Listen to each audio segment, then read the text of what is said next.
ಸ್ನೇಹಿತರೆ, ರಾಜ್ಯ ಕಾಂಗ್ರೆಸ್ ಕಾರ್ಯಕರ್ತರ ಪಾಲಿಗೆ ಅರಗಿಸಿಕೊಳ್ಳಾರ್ದಂತಹ ಒಂದು ಆಘಾತಕರ ಸುದ್ದಿ ಇದೀಗ ಹೊರಬರ್ತಾ ಇದೆ.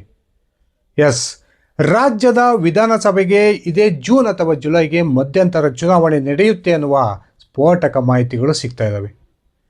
ರಾಜ್ಯ ಬಿಜೆಪಿಯ ನಾಯಕರಿಗೆ ಬಿಜೆಪಿಯ ರಾಷ್ಟ್ರೀಯ ಚಾಣಕ್ಯ ಗೃಹ ಸಚಿವ ಅಮಿತ್ ಶಾ ಕೂಡ ಇಂತಹ ಒಂದು ಸೂಚನೆಯನ್ನು ರವಾನೆ ಮಾಡೋದ್ರ ಮೂಲಕ ನಿಜಕ್ಕೂ ಕೂಡ ಅಚ್ಚರಿಯನ್ನು ಹುಟ್ಟಾಕಿದ್ದಾರೆ. ಹಾಗಾದರೆ ನಾಯಕತ್ವ ಬದಲಾವಣೆ ಗೊಂದಲವೇ ರಾಜ್ಯ ಕಾಂಗ್ರೆಸ್ ಸರ್ಕಾರದ ಪತನಕ್ಕೆ ಕಾರಣ ಆಗುತ್ತಾ? ಕಾಂಗ್ರೆಸ್ಸನ್ನು ತೊರೆದು ಮಧ್ಯಂತರ ಚುನಾವಣೆ ರಾಜ್ಯದಲ್ಲಿ ಎದುರಾಗುವಂಗೆ ಮಾಡ್ತಕ್ಕಂಥವರು ಯಾರು? ಡಿ ಕೆ ಶಿವಕುಮಾರ ಅಥವಾ ಸಿದ್ದರಾಮಯ್ಯನವರ ಅನ್ನುವ ಪ್ರಶ್ನೆಗಳು ಹುಟ್ಕೊಂಡಿದ್ದಾವೆ. ಸ್ನೇಹಿತರೆ, ಈ ಒಂದು ವಿಚಾರವನ್ನು ಕುರಿತು ನನಗಿರ್ತಕ್ಕಂಥ ಆಘಾತಕಾರಿ ವಿಚಾರವನ್ನು ನಿಮ್ಮ ಮುಂದೆ ಇಡ್ತಾ ಹೋಗ್ತೀನಿ.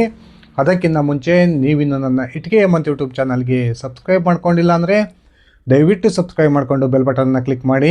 ನಾನು ಕೊಡ್ತಕ್ಕಂಥ ಮಾಹಿತಿ ನಿಮ್ಗೆ ಇಷ್ಟ ಆಗಿದ್ದರೆ ಈ ವಿಡಿಯೋಗೆ ಲೈಕ್ ಮಾಡಿ, ಶೇರ್ ಮಾಡಿ, ಕಮೆಂಟ್ ಮಾಡಿ. 138ಕ್ಕೂ ಹೆಚ್ಚು ಶಾಸಕರ ಬಲವನ್ನು ಹೊಂದಿರತಕ್ಕಂಥ ಅತ್ಯಂತ ಸುಭದ್ರ ಸರ್ಕಾರವನ್ನು ಏನು ರಾಜ್ಯದಲ್ಲಿ ನಾವು ಹೊಂದಿದ್ದೀವಿ ಅನ್ನುವ ಭಾವನೆ ರಾಜ್ಯದ ಕಾಂಗ್ರೆಸ್ ಕಾರ್ಯಕರ್ತರಿಗಿದೆ. ಆದರೆ ರಾಜ್ಯ ಕಾಂಗ್ರೆಸ್ ಸರ್ಕಾರ ಪತನದ ಅಂಚಿಗೆ ಬಂದು ನಿಂತಿದೆ ಅಂತಕ್ಕಂಥ ಒಂದು ಸ್ಫೋಟಕ ಮಾಹಿತಿಗಳು ಇದೀಗ ನಮಗೆ ಲಭ್ಯವಾಗ್ತಿದ್ದಾವೆ. ರಾಜ್ಯದಲ್ಲಿ ಡಿ ಕೆ ಶಿವಕುಮಾರ್ ಮತ್ತು ಸಿದ್ದರಾಮಯ್ಯ ಬಣಗಳ ನಡುವಿನ ಒಂದು ಕಿತ್ತಾಟ ಇದೀಗ ರಾಜ್ಯದ ಕಾಂಗ್ರೆಸ್ ಸರ್ಕಾರವನ್ನು ಪತನದ ಅಂಚಿಗೆ ತಂದು ನಿಲ್ಲಿಸಿದೆ ಅಂತಕ್ಕಂಥ ಮಾಹಿತಿಗಳು ಈಗ ಲಭ್ಯ ಆಗ್ತಿದ್ದು, ಅದರ ಸಂಪೂರ್ಣ ವಿವರವನ್ನು ನಾನು ನಿಮ್ಮ ಮುಂದೆ ಇಡ್ತಾ ಹೋಗ್ತೀನಿ. ಸ್ನೇಹಿತರೆ, ಒಂದು ವಿಚಾರವನ್ನು ನಾನು ನಿಮ್ಮ ಮುಂದೆ ಇದೀಗ ಪ್ರಸ್ತಾಪ ಮಾಡ್ತೀನಿ. ಸುಮಾರು 3 ತಿಂಗಳ ಹಿಂದೆ ಕಾಂಗ್ರೆಸ್ನಲ್ಲಿ ಮೊದಲು ಇದ್ದು ಈಗ BJP ಹಿರಿಯ ನಾಯಕನಾಗಿರ್ತಕ್ಕಂಥ ಮಾಜಿ MLC H. ವಿಶ್ವನಾಥ್ ಒಂದು ಬಾಂಬನ್ನು ಸಿಡಿಸಿದರು. ಇತ್ತೀಚೆಗೆ ಸಿದ್ದರಾಮಯ್ಯ ಮತ್ತು ಅವರ ಬೆಂಬಲಿಗರು ಹೊಸ ಪಕ್ಷವನ್ನು ಕಟ್ತಕ್ಕಂಥ ಸಿದ್ಧತೆಗಳನ್ನು ಮಾಡ್ಕೊಂಡಿದ್ದಾರೆ. ಅದಕ್ಕೆ ಸಂಬಂಧಪಟ್ಟಂತೆ 3-4 ಸುತ್ತಿನ ಒಂದು ಮೀಟಿಂಗ್ಗಳು ಕೂಡ ಸಿದ್ದರಾಮಯ್ಯ ಬೆಂಬಲಿಗರ ನಡುವೆ ನಡೆದಿದೆ ಅನ್ನುವ ಒಂದು ಮಾಹಿತಿಯನ್ನು ಈ H. ವಿಶ್ವನಾಥ್ ಹಂಚಿಕೊಂಡಿದ್ದರು. ಈ H. ವಿಶ್ವನಾಥ್ ಆ ಒಂದು ಮಾಹಿತಿಯನ್ನು ಹಂಚಿಕೊಂಡಂಥ ಸಂದರ್ಭದಲ್ಲಿ ಅದನ್ನು ಇಡೀ ರಾಜ್ಯದ ಜನ ಸೀರಿಯಸ್ ಆಗಿ ತೆಗೆದುಕೊಂಡಿರಲಿಲ್ಲ. ಅದಾದ ನಂತರ ಸಿದ್ದರಾಮಯ್ಯ ಬಣದ ಪ್ರಮುಖ ನಾಯಕನಾಗಿರ್ತಕ್ಕಂಥ KN ರಾಜಣ್ಣನವರು ಒಂದು ವಿಚಾರವನ್ನು ಸೂಕ್ಷ್ಮವಾಗಿ ಪ್ರಸ್ತಾಪ ಮಾಡಿದರು. ರಾಜ್ಯದಲ್ಲಿ ಮುಖ್ಯಮಂತ್ರಿ ಬದಲಾವಣೆ ಆಗಬೇಕು ಅನ್ನೋದೇ ಆದರೆ ಡಿ ಕೆ ಶಿವಕುಮಾರ್ ರಾಜ್ಯದ ಮುಖ್ಯಮಂತ್ರಿ ಆಗಬೇಕು ಅನ್ನೋದಾದರೆ ರಾಜ್ಯದ ವಿಧಾನಸಭೆಯನ್ನು ವಿಸರ್ಜನೆ ಮಾಡಿ ಅವರ ನೇತೃತ್ವದಲ್ಲಿಯೇ ಮುಂದಿನ ಚುನಾವಣೆಯನ್ನು ಎದುರಿಸಿ ಡಿ ಕೆ ಶಿವಕುಮಾರ್ 113ಕ್ಕೂ ಹೆಚ್ಚು ಶಾಸಕರನ್ನು ಗೆಲ್ಲಿಸಿಕೊಳ್ಳೋದ್ರ ಮೂಲಕ ರಾಜ್ಯದ ಮುಖ್ಯಮಂತ್ರಿ ಆಗಲಿ, ಅದಕ್ಕೆ ನಮ್ಮದೇನೂ ಅಭ್ಯಂತರ ಇಲ್ಲ. ಆದರೆ ಈಗ ರಾಜ್ಯದ ಜನ ಸಿದ್ದರಾಮಯ್ಯನವರ ಪರವಾಗಿ ಜನಾದೇಶವನ್ನು ಕೊಟ್ಟಿದ್ದಾರೆ. ಆ ಕಾರಣಕ್ಕೆ ಸಿದ್ದರಾಮಯ್ಯನವರೇ 5 ವರ್ಷಗಳ ಕಾಲ ಮುಖ್ಯಮಂತ್ರಿಯಾಗಿ ಮುಂದುವರಿತಾರೆ, CM ಬದಲಾವಣೆ ಪ್ರಶ್ನೆ ಇಲ್ಲ ಅನ್ನುವ ಒಂದು ಹೇಳಿಕೆಯನ್ನು KN ರಾಜಣ್ಣನವರು ಕೊಟ್ಟಿದ್ದರು. ಈಗ ಇದೇ ವಿಚಾರಕ್ಕೆ ಸಂಬಂಧಪಟ್ಟಂತೆ ಡಿ ಕೆ ಶಿವಕುಮಾರ್ ಮತ್ತು ಸಿದ್ದರಾಮಯ್ಯನವರ ನಡುವೆ ಅಧಿಕಾರ ಹಂಚಿಕೆಯ ಒಂದು ಜಟಾಪಟಿ ತಾರಕಕ್ಕೇರಿದೆ. ಒಂದು ಕಡೆ ಡಿ ಕೆ ಶಿವಕುಮಾರ್ ಮತ್ತು ಅವರ ಬೆಂಬಲಿಗರು ಇದೇ ಬಜೆಟ್ ಅಧಿವೇಶನದ ನಂತರ ಕಾಂಗ್ರೆಸ್ನ ಹೈಕಮಾಂಡ್ ಸಿದ್ದರಾಮಯ್ಯನವರಿಗೆ ಒಂದು ಪ್ರಮುಖ ಸೂಚನೆಯನ್ನು ರವಾನಿಸುತ್ತೆ. ಆ ಸೂಚನೆಯನ್ನು ಪಡ್ಕೊಂಡು ಸಿದ್ದರಾಮಯ್ಯನವರು ತಮ್ಮ ಮುಖ್ಯಮಂತ್ರಿ ಸ್ಥಾನಕ್ಕೆ ರಾಜೀನಾಮೆಯನ್ನು ಕೊಡ್ತಾರೆ. ಆ ಮೂಲಕ ಡಿ ಕೆ ಶಿವಕುಮಾರ್ ರಾಜ್ಯದ ಮುಖ್ಯಮಂತ್ರಿ ಆಗ್ತಾರೆ ಅನ್ನುವ ಪ್ರಬಲವಾದ ನಂಬಿಕೆಯನ್ನು ಡಿ ಕೆ ಮತ್ತು ಅವರ ಬೆಂಬಲಿಗರು ಇಟ್ಕೊಂಡಿದ್ದಾರೆ. ಆದರೆ ಇದೀಗ ಸಿದ್ದರಾಮಯ್ಯ ಬಳಗ ಮತ್ತು ಸಿದ್ದರಾಮಯ್ಯ ಮತ್ತು ಅವರ ಬೆಂಬಲಿಗರ ಲೆಕ್ಕಾಚಾರ ಬೇರೆಯಾಗಿದೆ. ಈ ಒಂದು ವಿಚಾರವನ್ನು ಕುರಿತು ಕೇಂದ್ರದ BJP ವರಿಷ್ಠರಾಗಿರ್ತಕ್ಕಂಥ ಅಮಿತ್ ಶಾ ಅವರು ಇತ್ತೀಚೆಗೆ ರಾಜ್ಯದ BJP ನಾಯಕರಿಗೆ ಒಂದು ಪ್ರಮುಖವಾದ ಖಡಕ್ ಸಂದೇಶವನ್ನು ರವಾನಿಸಿದ್ದಾರೆ. ರಾಜ್ಯದ ವಿಧಾನಸಭೆಗೆ ಮಧ್ಯಂತರ ಚುನಾವಣೆ ಬರೋದು ಬಹುತೇಕ ಪಕ್ಕ. ಅಂದರೆ ಇದೇ ಜೂನ್ ಅಥವಾ ಜುಲೈಗೆ ರಾಜ್ಯ ವಿಧಾನಸಭೆಗೆ ಮಧ್ಯಂತರ ಚುನಾವಣೆ ಬರುತ್ತೆ. ಆ ಚುನಾವಣೆಗೆ ನೀವು ಎಲ್ಲ ರೀತಿಯಲ್ಲೂ ಕೂಡ ಸಿದ್ಧತೆಯನ್ನು ಮಾಡಿಕೊಳ್ಬೇಕು ಅನ್ನುವ ಖಡಕ್ ಸೂಚನೆಯನ್ನು ರವಾನಿಸಿದ್ದಾರೆ. ಎಲ್ಲರಿಗೂ ಕೂಡ ಅಚ್ಚರಿ ಆಗಿರ್ಬೋದು, ಅಮಿತ್ ಶಾ ಯಾಕೆ ಈ ರೀತಿಯ ಒಂದು ಡೈರೆಕ್ಷನನ್ನು ರಾಜ್ಯ BJP ನಾಯಕರಿಗೆ ಕೊಟ್ಟರು? ಅಮಿತ್ ಶಾ ಅವರಿಗಿರ್ತಕ್ಕಂಥ ಒಂದು ಸಂದೇಶ ಏನದು ಅಮಿತ್ ಶಾ ಅವರಿಗೆ ತಲುಪಿದೆ ಅನ್ನುವ ಪ್ರಶ್ನೆಗಳನ್ನು ಉಟ್ಕೊಂಡಿರ್ಬೋದು. ಸ್ನೇಹಿತರೆ, ಈಗ ರಾಜ್ಯ ಕಾಂಗ್ರೆಸ್ನಲ್ಲಿ ಪ್ರಮುಖವಾಗಿ 2 ಬಣಗಳಿದ್ದಾವೆ.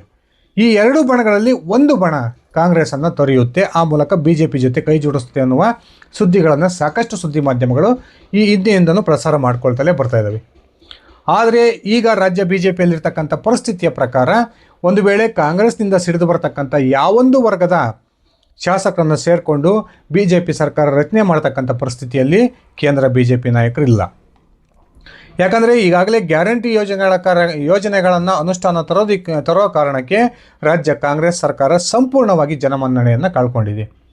ರಾಜ್ಯದ ಸಿದ್ದರಾಮಯ್ಯ ನೇತೃತ್ವದ ಸರ್ಕಾರ ಅಸ್ತಿತ್ವಕ್ಕೆ ಬಂದು ಸುಮಾರು 32 ತಿಂಗಳು ಅವಧಿ ಕಳೆದಿದ್ದರೂ ಕೂಡ ಒಂದೇ ಒಂದು ಅಭಿವೃದ್ಧಿ ಕಾರ್ಯಗಳಿಗೆ ಅನುದಾನವನ್ನು ಒದಗಿಸೋದರಲ್ಲಿ ರಾಜ್ಯದ ಕಾಂಗ್ರೆಸ್ ಸರ್ಕಾರ ಸಂಪೂರ್ಣವಾಗಿ ವಿಫಲವಾಗಿದೆ. ಆ ಕಾರಣಕ್ಕೆ ಈಗಾಗಲೇ ರಾಜ್ಯದ ಮತದಾರರು ಮುಂದಿನ ಚುನಾವಣೆ ಯಾವಾಗಲೇ ಬಂದರೂ ಕೂಡ ಕಾಂಗ್ರೆಸ್ಸನ್ನು ತಿರಸ್ಕರಿಸೋದು ಬಹುತೇಕ ಪಕ್ಕ ಅಂತಕ್ಕಂಥ ಮಾಹಿತಿಗಳನ್ನು ಕೇಂದ್ರ BJP ವರಿಷ್ಠರಾಗಿರ್ತಕ್ಕಂಥ ಅಮಿತ್ ಶಾ ಅವರು ರಾಜ್ಯದಿಂದ ಒಂದು ವರದಿಯನ್ನು ತರಿಸ್ಕೊಂಡಿದ್ದಾರೆ. ಅದಲ್ಲದೆ ಕಾಂಗ್ರೆಸ್ನ ಒಂದು ಗುಂಪು, ಸ್ನೇಹಿತರೆ, ನಾನು ಹೇಳ್ತಕ್ಕಂಥ ಈ ವಿಚಾರ ನಿಮಗೆ ಅತ್ಯಂತ ಅಚ್ಚರಿಯನ್ನು ತರ್ಬೋದು. ಆದರೆ ಸಿದ್ದರಾಮಯ್ಯನವರ ಗುಂಪು, DK ಶಿವಕುಮಾರ್ ಸಿಡಿದು ಹೇಳ್ತಾರೆ, BJP ರಾಷ್ಟ್ರೀಯ ನಾಯಕರೊಂದಿಗೆ ಈಗಾಗಲೇ ಮಾತುಕತೆಗಳನ್ನು ನಡೆಸಿದ್ದಾರೆ. ಒಂದು ವೇಳೆ ಮುಖ್ಯಮಂತ್ರಿ ಸ್ಥಾನ DK ಶಿವಕುಮಾರ್ ಅವರಿಗೆ ಸಿಗದೆ ಹೋದರೆ ಅವರು BJPಗೆ ಹೋಗಿ BJP ಜೊತೆ ಕೈ ಜೋಡಿಸಿ BJPಯಿಂದ ರಾಜ್ಯದ ಮುಖ್ಯಮಂತ್ರಿ ಆಗ್ತಾರೆ ಅನ್ನುವ ಸುದ್ದಿಗಳನ್ನು ನಾವು ಪ್ರಸಾರ ಮಾಡ್ತಾ ಇದ್ವಿ. ಆದರೆ ಈ ಸುದ್ದಿಗಳಿಗೆ ಈಗ ಒಂದು ಫುಲ್ ಸ್ಟಾಪ್ ಬೀಳ್ತಕ್ಕಂಥ ಸಾಧ್ಯತೆಗಳು ಕಂಡು ಬರ್ತಾ ಇದ್ದಾವೆ. ಬದಲಾಗಿ ಕಾಂಗ್ರೆಸ್ ಹೈಕಮಾಂಡ್ ಬಜೆಟ್ ಅಧಿವೇಶನದ ನಂತರ ಬಹುತೇಕ ಸಿದ್ದರಾಮಯ್ಯನವರನ್ನು ಮುಖ್ಯಮಂತ್ರಿ ಸ್ಥಾನದಿಂದ ಕೆಳಗಿಳಿಸ್ತಕ್ಕಂಥ ಒಂದು ನಿರ್ಧಾರಕ್ಕೆ ಬರುತ್ತೆ ಅನ್ನುವ ಸೂಚನೆಯನ್ನು ಪಡೆದುಕೊಂಡಿರ್ತಕ್ಕಂಥ ಸಿದ್ದರಾಮಯ್ಯ ಮತ್ತು ಅವರ ಬೆಂಬಲಿಗರು ಈಗ ಹೊಸ ಆಟವನ್ನು ಹೂಡೋದಕ್ಕೆ ಶುರುವನ್ನು ಮಾಡ್ಕೊಂಡಿದ್ದಾರೆ ಅನ್ನುವ ಮಾಹಿತಿಗಳು ಸಿಗ್ತಾ ಇದ್ದಾವೆ. ಆ ಮೂಲಕ ಈ ಹಿಂದೆ H ವಿಶ್ವನಾಥ ಹೇಳ್ದಂಥ ಒಂದು ಮಾತು ಅಕ್ಷರಶಃ ನಿಜ ಆಗ್ಬೋದು ಅನ್ನುವ ಒಂದು ಮಾಹಿತಿಗಳು ಕೂಡ ಸಿಗ್ತಾ ಇದ್ದಾವೆ.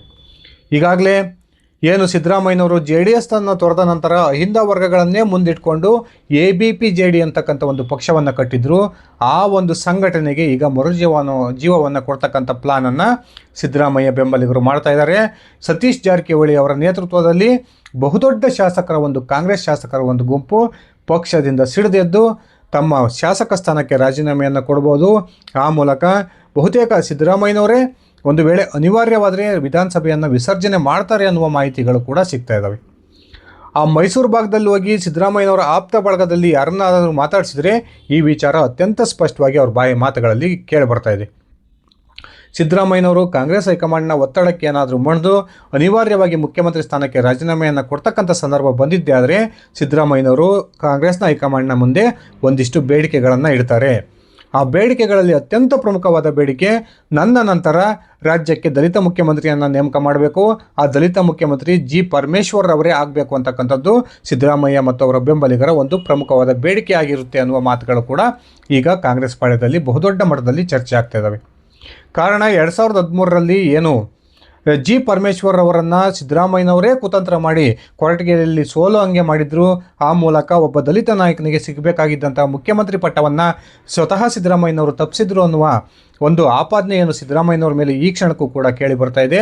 ಆ ಒಂದು ಆಪಾದನೆಯನ್ನು ತೊಡೆದುಕೊಳ್ಬೇಕು, ಆ ಮೂಲಕ DK ಶಿವಕುಮಾರ್ ಅವರಿಗೆ ಒಂದು ಮುಖ್ಯಮಂತ್ರಿ ಸ್ಥಾನವನ್ನು ತಪ್ಪಿಸಬೇಕು ಅನ್ನುವ ಪ್ಲಾನನ್ನು ಈಗ ಸಿದ್ದರಾಮಯ್ಯ ಮತ್ತು ಅವರ ಬೆಂಬಲಿಗರು ಮಾಡ್ಕೊಳ್ತಾ ಇದ್ದಾರೆ ಅನ್ನುವ ಒಂದು ಮಾಹಿತಿಗಳು ಸಿದ್ದು ಬಳಗದಿಂದ ಕೇಳಿ ಬರ್ತಾ ಇದ್ದಾವೆ. ಒಂದು ವೇಳೆ ಈ ಒಂದು ಸಿದ್ದರಾಮಯ್ಯನವರ ಬೇಡಿಕೆಗೆ ಕಾಂಗ್ರೆಸ್ ಹೈಕಮಾಂಡ್ ಒಪ್ಪದೇ ಹೋದರೆ ಆಗ ಸಿದ್ದರಾಮಯ್ಯ ಬೆಂಬಲಿಗರು ಸತೀಶ್ ಜಾರಕಿಹೊಳಿ ಅವರ ನೇತೃತ್ವದಲ್ಲಿ ಸುಮಾರು 50ರಿಂದ 60 ಶಾಸಕರು, 60ಕ್ಕೂ ಹೆಚ್ಚು ಶಾಸಕರು ಅನ್ನುವ ಮಾತುಗಳು ಕೇಳಿ ಬರ್ತದವೆ. ಅಷ್ಟು ಪ್ರಮಾಣದ ಶಾಸಕರು ಕಾಂಗ್ರೆಸ್ಸನ್ನು ತೊರೆದು ಹೊಸ ಪಕ್ಷವನ್ನು ಸ್ಥಾಪನೆ ಮಾಡ್ತಾರೆ. ಆ ಮೂಲಕ ಮುಂಬರ್ತಕ್ಕಂಥ ವಿಧಾನಸಭಾ ಚುನಾವಣೆಯಲ್ಲಿ BJP JDSನೊಂದಿಗೆ ಈ ಸತೀಶ್ ಜಾರಕಿಹೊಳಿ ಅವರ ನೇತೃತ್ವದ ಒಂದು ಹೊಸ ಪಕ್ಷ ಮೈತ್ರಿಯನ್ನು ಮಾಡಿಕೊಂಡು ಚುನಾವಣೆಯನ್ನು ಎದುರಿಸೋದ್ರ ಮೂಲಕ ಶಾಶ್ವತವಾಗಿ DK ಶಿವಕುಮಾರ್ ಅವರನ್ನು ಮುಖ್ಯಮಂತ್ರಿ ಆಗೋ ಸಾಧ್ಯತೆಗಳನ್ನು ತಪ್ಪಿಸ್ತಕ್ಕಂಥ ಪ್ಲಾನನ್ನು ಈಗ ಸಿದ್ದರಾಮಯ್ಯ ಬಳಗ ಮಾಡಿಕೊಂಡಿದೆ ಅನ್ನುವ ಮಾತುಗಳು ಈಗ ಸಿದ್ದರಾಮಯ್ಯ ಬೆಂಬಲಿಗರಿಂದನೇ ಕೇಳಿಬರ್ತಾ ಇದ್ದಾವೆ. ಇಷ್ಟೆಲ್ಲ ಬೆಳವಣಿಗೆ ನಡೀತಾ ಇದ್ದರೂ ಕೂಡ ಏನು DK ಶಿವಕುಮಾರ್ ನಿರಂತರವಾಗಿ ತನ್ನ ಬೆಂಬಲಿಗ ಶಾಸಕರ ಸಂಖ್ಯೆಯನ್ನು ಹೆಚ್ಚಿಸ್ಕೊಳ್ಬೇಕು ಅನ್ನುವ ಪ್ರಯತ್ನವನ್ನು ಮಾಡ್ತಾಯಿದ್ರು. ಆ ಪ್ರಯತ್ನದಲ್ಲಿ ಈ ಕ್ಷಣಕ್ಕೂ ಕೂಡ ಒಂದು ಸಾಫಲ್ಯವನ್ನು DK ಶಿವಕುಮಾರ್ ಕಂಡಿಲ್ಲ ಅಂತಕ್ಕಂಥ ಮಾತುಗಳು ಕೂಡ ಕೇಳಿ ಬರ್ತಾ ಇದ್ದು, DK ಶಿವಕುಮಾರ್ ಅವರ ನಿರಂತರ ಪ್ರಯತ್ನದ ಹೊರತಾಗೂ ಕೂಡ DK ಬೆಂಬಲಕ್ಕೆ ಕಾಂಗ್ರೆಸ್ನ 20ಕ್ಕೂ ಹೆಚ್ಚು ಶಾಸಕರು ಬಂದು ನಿಲ್ಲದೆ ಇರತಕ್ಕಂಥದ್ದು DK ಶಿವಕುಮಾರ್ಗೆ ಬಹುದೊಡ್ಡ ಹಿನ್ನಡೆ ಅಂದರೆ ತಪ್ಪಾಗೋದಿಲ್ಲ. ಈ ನಡುವೆ ಕಾಂಗ್ರೆಸ್ ಹೈಕಮಾಂಡ್ ನಿಜಕ್ಕೂ ಕೂಡ ಜೇನುಗೂಡಿಗೆ ಕೈ ಹಾಕ್ತಕ್ಕಂಥ ಕೆಲಸವನ್ನು ಮಾಡುತ್ತಾ ಆ ಮೂಲಕ ಸುಭದ್ರವಾಗಿರ್ತಕ್ಕಂಥ ಕಾಂಗ್ರೆಸ್ನ ಒಂದು ಸರ್ಕಾರವನ್ನು ಕಾಂಗ್ರೆಸ್ ಹೈಕಮಾಂಡ್ ಕಳೆದುಕೊಳ್ಳುತ್ತಾ ಅನ್ನುವ ಪ್ರಶ್ನೆಗಳನ್ನು ಕೂಡ ಹುಟ್ಟಾಕಿದೆ. ಕಾದು ನೋಡೋಣ ಸ್ನೇಹಿತರೆ. ಬಜೆಟ್ ಅಧಿವೇಶನದ ನಂತರ ರಾಜ್ಯ ಕಾಂಗ್ರೆಸ್ನಲ್ಲಿ ಏನೆಲ್ಲ ಬೆಳವಣಿಗೆಗಳು ನಡೀಬೋದು, ಆ ಮೂಲಕ ಸಿದ್ದರಾಮಯ್ಯ ಮತ್ತು ಅವರ ಬೆಂಬಲಿಗರು ತಮ್ಮ ಪಕ್ಷದ ವಿರುದ್ಧವೇ ಸಿಡಿದೇಳುವ ಮೂಲಕ ಹೊಸ ಪಕ್ಷಕ್ಕೆ ಮತ್ತೊಮ್ಮೆ ಮರುಹುಟ್ಟನ್ನು ಕೊಡ್ತಾರಾ?